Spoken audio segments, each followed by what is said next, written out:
Condi Reaper is the best team fighter currently, and today we're gonna take a look at how it's played and what you should know about it. I'm Summer, and without much further ado, let's jump right in. So let's start with the gear. So the most popular choice and the strongest in my opinion is to run Carrion Amulet. So your condition build, you want condition damage, power is nice to have as well, and of course a lot of vitality. Vitality is good just in general for sustain, but also it increases your life force. So even more, let's say, life to go through until you're dead. Furthermore, I would highly recommend to use the Rune of the Lynx. It gives you passive movement speed and power and condition damage, so that's what you want as well. And the relic is always Relic of the Reaper. It chills your target or chills enemies around you when you use a shout skill. It has a 1 second internal cooldown and chills for over 1 second and has a rather huge radius. This is really strong because it has no animation at all, so it will hit the enemy even if they are behind something and they can't really dodge it.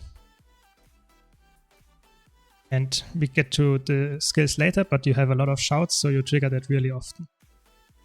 And chill is really strong, and we will see why it's even stronger on Condition Reaper, but in general it's really strong because it gives you, let's say, more runaway potential because the enemy gets less movement speed, you can chase them down easily, and they also get minus 66% skill recharge rate, so they don't have their offensive skills that often anymore, and they won't get their defensive skills that often as well.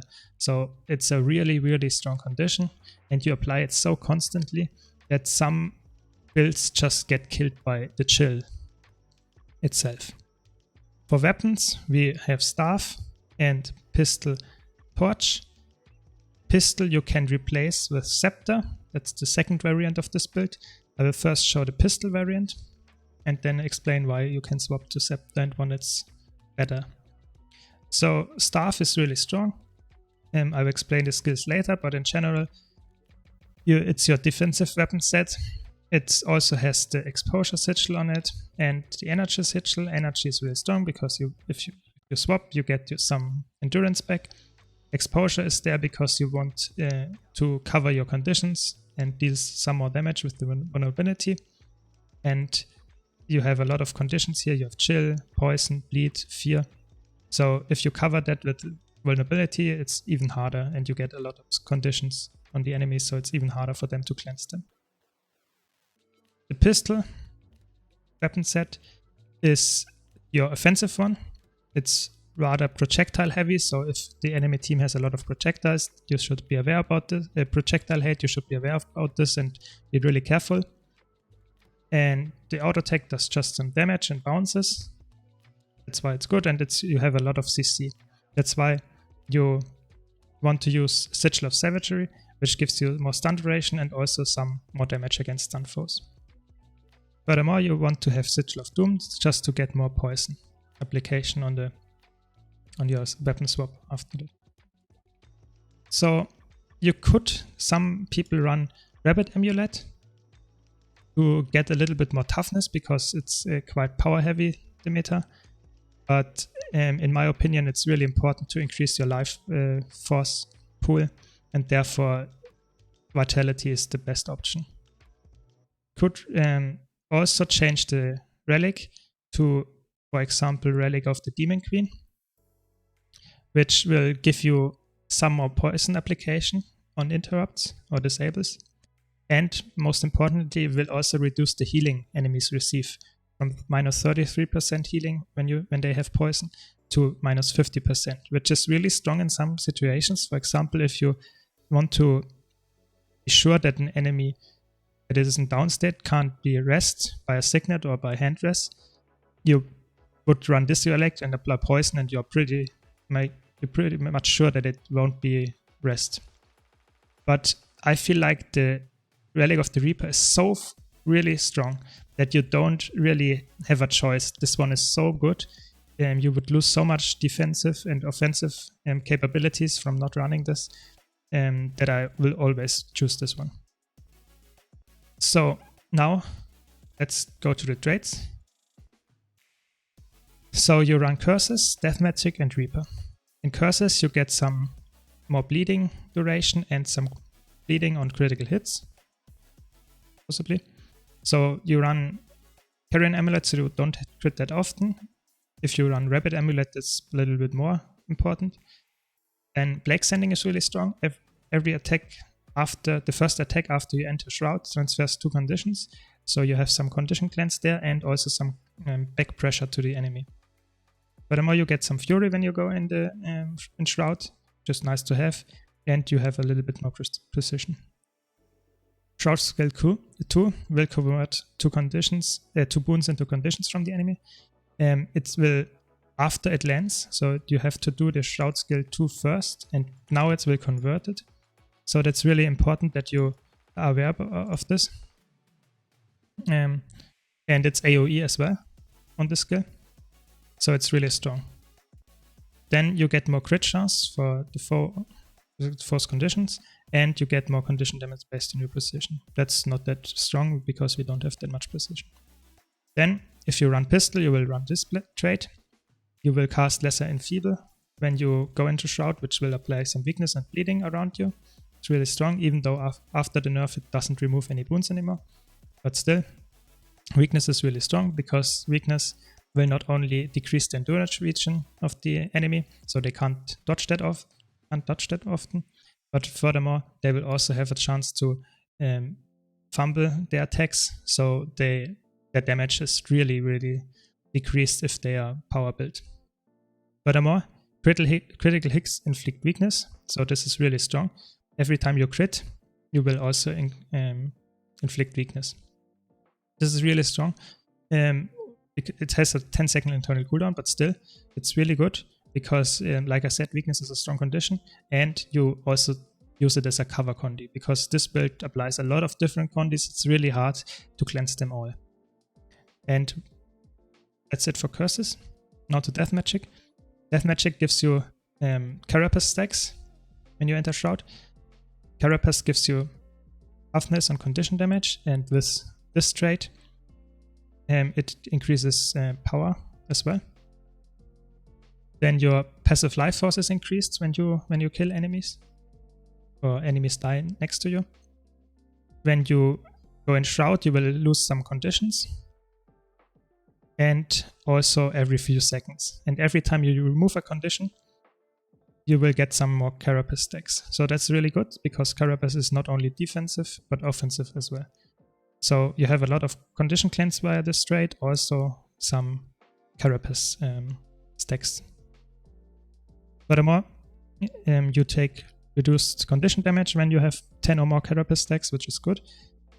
And furthermore, you get pulsing protection when you have 25 Carapace stacks or more. So that's really good. You will get this rather often because you cleanse so many conditions, and as well inflicting a condition with this trait will also grant Carapace. So if you're in a team fight, you inflict conditions to a lot of targets and you get a lot of Carapace stacks, which increase your toughness, power, and condition damage, as well as getting that trait to proc here more easily because you're much more likely to get 25 or more Carapace stacks. So the Curses trait line is the offensive one, and the Death Magic trait line gives you a lot of defense but some offense with this trait as well. And then you run Reaper, which is the, let's say, bread and butter of this build, because Reaper Shroud is really strong, and you get Chilling Nova, critical hits against chill foes cause an explosion that also chills nearby enemies every 10 seconds, so it's more chill application. That's why you run this trait. Then whenever you inflict fear, you will also chill. So your Shroud skill 3 and your 5 on staff will inflict fear, so this will chill them as well. Striking a chilled foe grants might and life force. So life force is really strong here. The might is nice to have as well, but the life force is really good because then you get more life force to deal more damage or be more, let's say, sustainable. Furthermore, your chill lasts longer and you have more damage against chilled foes, which is not that important for a condition build. And this is the really strong trait here, Deathly Chill. Every time you apply chill, you will also apply bleeding for almost 10 seconds. And you have a lot of chill application, like I said. Because all of your fears apply chill, then your chill banes, your 3 on staff will apply chill, and of course all of your shouts apply chill because you have the relic of the Reaper. So now to the skills. You always use the healing shout, which gives you life force when you cast it, and will also deal some damage and heal you, of course.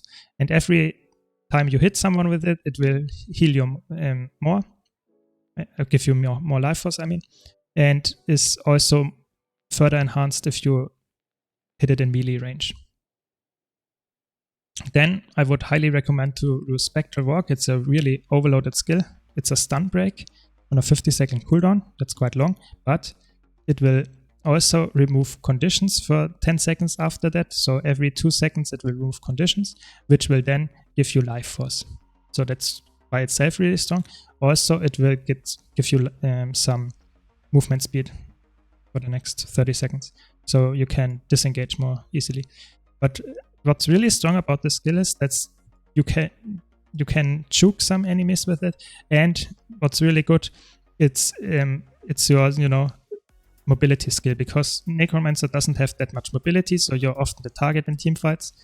And if you want to get out of the danger, or let's say just be a little bit more mobile, this skill is really strong. So if you activate it, you get swiftness, like I said, but you also have the ability to use it again for the next 10 seconds, so you will port back to the starting spot. So you can even jump down something and then port back up. It's really, really good because people can't follow you with this, or at least not that easily. Then you will run Suffer. It has a 20-second cooldown, but will also chill enemies and chill even more with the Relic of the Reaper. And it will transfer conditions to enemies hit.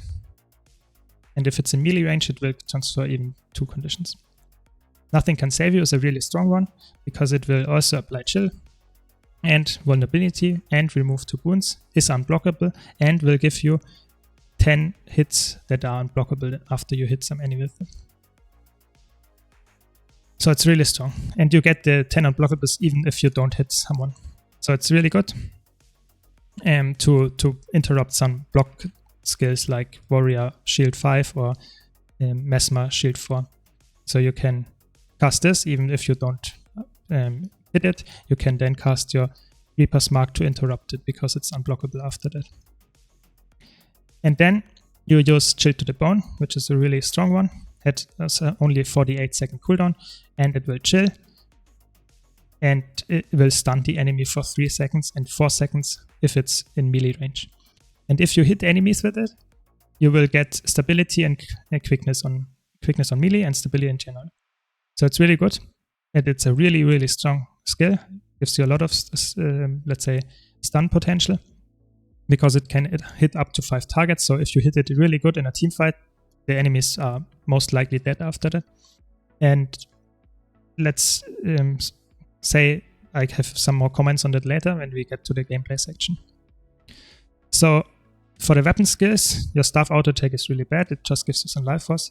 But the Mark of Blood is really good. It gives you regen and some bleeding. So it's some damage every 5 seconds, let's say. And then your Mark 3, or your third skill, will give you chill and poison application to the enemy, which is really good. It's also a combo field. And you should use that very often, these 2 skills. This Putrid Mark, the skill 4, can be used to combo with the third mark to make some blast finisher and some AoE weakness. But I would say you should rather save it for some important condition cleanse, because if you get pressured and have a lot of condition, you can use that on multiple people to remove a lot of conditions, and you transfer them to transfer the conditions to them, which is really good. So if you use that at the right time, you can cleanse all your conditions and pressure the enemies at the same time. And like I said, Reaper's Mark applies fear and chill.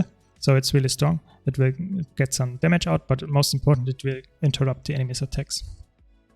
So pistol, like I said, the auto attack bounces, but you also have the two shot skills, which is applying vulnerability and torment. So it's the most damaging skill on this weapon set, which is really good. And pierces, but it can be reflected, so be careful about that. And then you have your stun on your 3, which will also apply poison and weakness, which is really good. So if you land this one, it's a nice setup for the next attacks. Like I said, it's a projectile. Please be careful. Don't get hurt by it yourself if it's reflected. And your torch will give you some life force and some heavy damage in a corner in front of you. So it's really good for some teamfight potential. And then you have Oppressive Collapse. It's just a knockdown. It's not that easy to land in most cases, but if you land it, it's again a really good setup skill and gives you might for every condition it has, that the enemy has, and some damage. You can combine the 3 and the 5 skill to land the 5 more easily. So that's why pistol is really strong. You have a lot of CC potential. 2 skills here, and of course you have 5 on your staff and the shield to the bone. In your Reaper Shroud, you have not that strong auto attack. You have the charge, like I said, which converts conditioned and also blinds. Then you have your 3 skill, which gives you stability and less damage on you, so that enemies deal less damage while you have it. And if you activate it again, it will give you a fear around you. As well, this 3 is really important because it's the only source of reliable stability, except from this one. So you should use it when you are pressured or you want to get out of some sticky situations to not get knocked down, because you are quite likely the target and you have only one stun break with this build, which is the Spectral Walk. So you have to be careful to not get hit from CC skills that often. And then your 4th skill is a Whirl Finisher and gives poison around you and deals some damage. When you combine this then with the 5th skill, which in Shroud, which creates a ice field, so you will get some chill application with the Whirl Finisher, and also get some bleeding to that because you have the Deathly Chill trait. But the 5 skill in Shroud is also an Execute and is a really strong stun. So it will deal more than 2 seconds of stun to the enemy if you hit it. It's only single target. It's the same with this skill. It's only single target, so even though if there are more people in it, it's just one that gets hit. So be careful who to hit with this, who to target. But if you hit it, it might be the end of this player. So you have 5, 3, 5, and the 5 in the Shroud and the 3 in Shroud, which are all CCs. And you have, of course, Chill to the Bone. So you have a lot of CC potential. That's why Relic of the Demon Queen is a valid choice. But like I said, Relic of the Reaper is so strong because Chill is offensive and defensive condition, so it's really good. So I would always run this one, but the other one is viable as well. So if you feel really comfortable, you can change Spectral Walk to You Are All Weaklings. The reason for this is this one is on a much lower cooldown. It's only 20 seconds and will get you some might and apply weakness to the enemy. So if you run this, it's let's say much more aggressive, but also on a lower cooldown.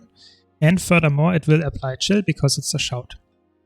So that's a really good choice as well, but you have to be aware that you lose a lot of mobility. So your positioning has to be really on point if you don't use Spectral Walk. Because Spectral Walk, like I said, is a mobility skill and gives you some condition removal as well. So it's a really good choice, and you can run both of them. I would say this Spectral Walk one is the easier one for most situations, but both are really strong. So now to the second build that you can run. It would let me see. So the second build is with Scepter. And the important thing here about Scepter is that you not have that many CCs because you lose one of the pistol 3, and Scepter itself does not have that much damage. But if you change the Lesser Enfeebled trait to the Lingering Cost trait, you will improve your condition damage and your condition duration with Scepter. And most importantly, you will change your 3 skill to be much more potent. So the 2 is some cripple and some bleeding. It's nice, but not that good AoE. The 1 is just applying some conditions from range, and it's not a projectile. But the 3 skill is the bread and butter of the Scepter while you would run it. So this one converts boons into conditions and applies a lot of torment per condition that's on the target and gives you a lot of light force. And most importantly, it's an AoE skill. So it's really, really overloaded, the skill, when you take this trait. But you will lose, first of all, you will lose the weakness application with this trait, which is a bit sad. And of course, you lose the stun potential of a pistol. I would say the Scepter variant is a really good option if you want to teamfight a lot, because this is AoE, so you can really apply a lot of conditions AoE every 12 seconds with this setup. But if you are, for example, more like a ranked player and don't teamfight that often, if let's say you don't have a support and you are more on your own, I would say the pistol option is the safe variant. Both of them are really good and have both their, let's say, applications. So if we now swap, let's say, to the pistol variant, the strongest thing you can do, of course, you apply a lot of conditions, but you should also know how to kill an enemy, because it's not about always to apply a lot of conditions, but it's also about setting up your damage. So it's really important to know that you should CC chain with your weapons. Because your 5 is hard to land on Torch, you should use the 3 first and then use the 5 after that. And then you have a CC chain, because you can then use the 5 and staff as well. And then it's a long duration which the enemy is CC'd. And if you really feel like it, you can also do it with Chill to the Bone. Chill to the Bone has another, let's say, really strong option, because you can cast it and weapon store in the right second while you cast it. And it will interrupt the cast. And it will only go on a short cooldown of 4 seconds. But it will play the full animations, so a lot of enemies that are somewhat skilled will dodge this attack, but you still have it, you know, you baited the dodge, and therefore you can cast it again, and either do it again, interrupt it, or you cast it in full to hit it. So it's really important that you are aware when to really cast it through to get the full amount of stun and your offensive boons as well. And that's often a really strong setup skill, because if you can land this and the enemy doesn't have a stun break anymore, it's most likely they will dive to it.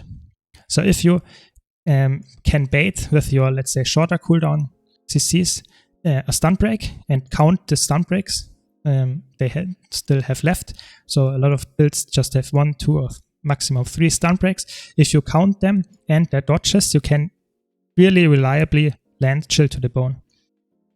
And that's really important, because then that's the big one. If you land the small ones, that's not that important. It's just you have to CC them and then CC chain them. If you can do that, that's good. But just one of the CCs is not that strong. But if you can bait stun breaks with the small CCs and then get the big one of 3 or 4 seconds of stun, it's most likely a kill. And of course, it's really important. This is AoE, so you can even get up to 5 people stunned, which is of course unlikely, but if you can get it done, it's most likely the match winner, or at least the fight winner. So it's really strong, and you should always be aware of that. In general, you play safe with staff, and if you feel like you're not pressured, you can go to the aggressive weapon set, either the Scepter or the Torch, either the Scepter or the pistol. And you're most likely getting focused, so you should know that you run away a lot and kite a lot, go to no port spots, and of course use all your cooldowns very wisely, so that you have chill application to the enemy. And also while you run away, you should cast skills, because it's really important that you apply some chill to them so they are slower, and of course that you also do some damage to them. Important to note, you can cast a lot of skills while you run away and look behind you, so this is really strong with the staff. But of course you can also do all the shouts, because they are AoE, And a lot of skills like the 5 on the Reaper Shroud you can cast and in the last seconds turn around to hit it so that the enemy doesn't expect it. And of course you can also use your 2, get some Frost Aura, which also decreases damage. And like I said, really important, and use the Infusing Terror to get some damage reduction as well. All of your skills are really strong and apply conditions, so you should be aware that you have a lot of damage if you can land it and if you line up your CC as well.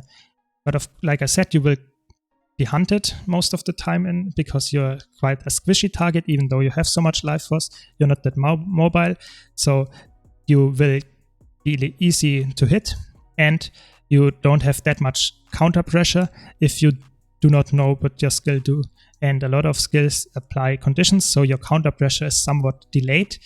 So if the power build is on you, it might be like a Willbender, so it might be that you die to it first and the Willbender will die after that. So it's really important to know to kite and also apply damage and try to apply a lot of weakness, chill, so that they have not that much offensive capabilities anymore. In general, the build is really strong if you know how to use it, and it's a really, really good carry for teamfights, for example. If you found this video helpful and have any questions, please let me know in the comments. Don't forget to leave a like, and if you want to see more content like this, please don't forget to subscribe. Thanks a lot for watching. See you in the next video.